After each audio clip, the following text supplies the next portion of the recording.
Hi, my name is Patrick Preston, and this is a group leading report. The group that I chose to lead were active duty members of the military that have PTSD. We met on Thursday, November 29th at 6:30 at Little Rock Air Force Base Chapel. For the most part, I wish we would have had more members. We only had 5 members, and one of those members actually had to leave early.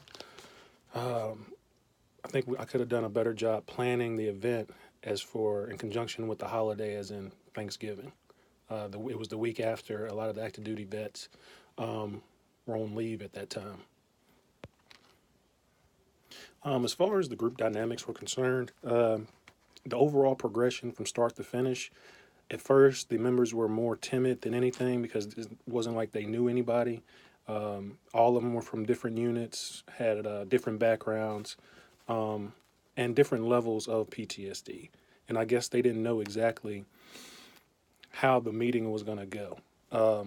As for me, I broke the ice by just going around and telling everybody my story.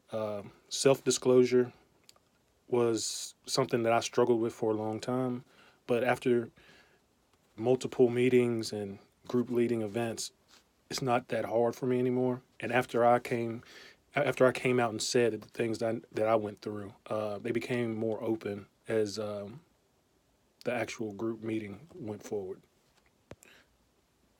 As far as the self-assessment is concerned, one of the challenges I feel that I could do better was involving more members, getting the word out to more commanders in order to get those individuals to these meetings. And also with the planning of it, it was kind of rushed. It was around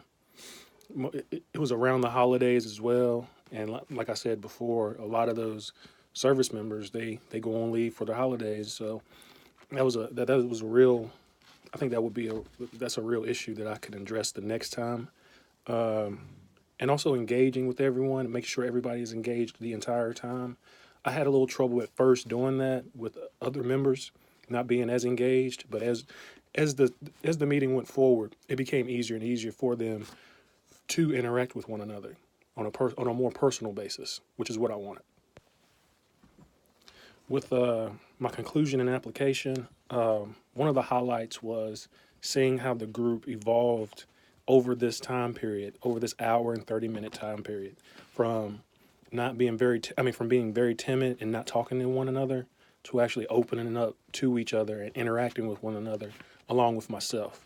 Another big takeaway that I got from this meeting is that for the most part, the active duty component of the military, they have great knowledge about PTSD, the symptoms, how to be treated, what do you need to do, triggers. It was very impressive.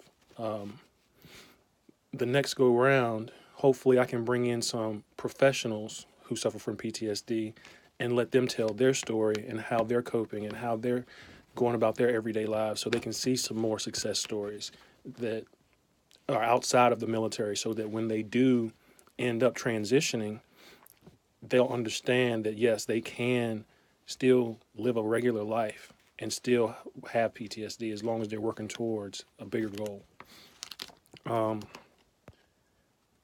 Like I said, one of the big challenges was getting the word out. I didn't want to use any form of social media because I wanted them to feel comfortable in the setting that I was providing. And also, it was just the first meeting. I didn't want to overwhelm myself. It's because I didn't know exactly how things would work out. But it worked out real well. Next time I will try to inform more people through various social networks and also word of mouth. I encouraged that at the end of my session. Overall, it was a great experience. I met some good people who are working through some harsh times, and hopefully I can assist them in receiving the help that they need through guidance.